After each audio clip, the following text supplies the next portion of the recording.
സ്വീകരിക്കപ്പെടാതെ പോകുന്ന ഒരു ചരിത്രം അല്ലാഹുവിന്റെ റസൂൽ പറയുകയാണ്. അർറജുൽ യുതീല സഫർ അശ്വസ അഗ്ബറാ.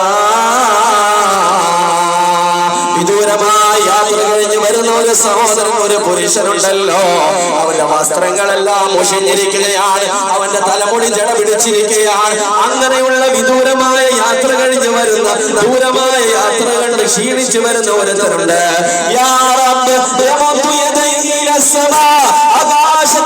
ആകാശത്തിലേക്ക് അവന്റെ തിരുകരങ്ങൾ ഉയർത്തിയിട്ട് അല്ലാഹുവോട് ദുആ ചെയ്യുകയാണ്. യാ റബ്ബ്, യാ റബ്ബ്, എന്റെ റബ്ബേ, എന്റെ റബ്ബേ, എന്റെ കടങ്ങൾ മാറ്റി തരണേ അല്ലാഹ്, എന്റെ പാപങ്ങൾ പൊറുക്കണേ അല്ലാഹ്, എന്റെ കച്ചവടത്തിൽ ബറക്കത്ത് ചെയ്യണേ അല്ലാഹ്. അങ്ങനെ വിദൂരമായ യാത്ര ചെയ്ത വ്യക്തി ദുആ ചെയ്യുമ്പോൾ സ്വാഭാവികമായി അല്ലാഹുവിന്റെ റസൂൽ പറഞ്ഞിട്ടില്ലയോ, ഈ ദുആ അല്ലാഹു സ്വീകരിക്കണമെന്ന് അല്ലാഹുവിന്റെ റസൂൽ പറഞ്ഞില്ലയോ? പക്ഷെ അവന്റെ ദുആ അല്ലാഹു സ്വീകരിക്കുകയില്ല. കാരണം എന്താണ്? മത്അമു ഹറാം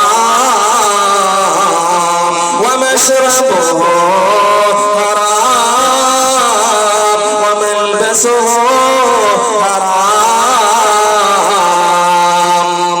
അവൻ കഴിച്ച ആഹാരം ഹറാം, അവൻ കുടിച്ച വെള്ളം ഹറാം, അവൻ ധരിച്ച വസ്ത്രം ഹറാം.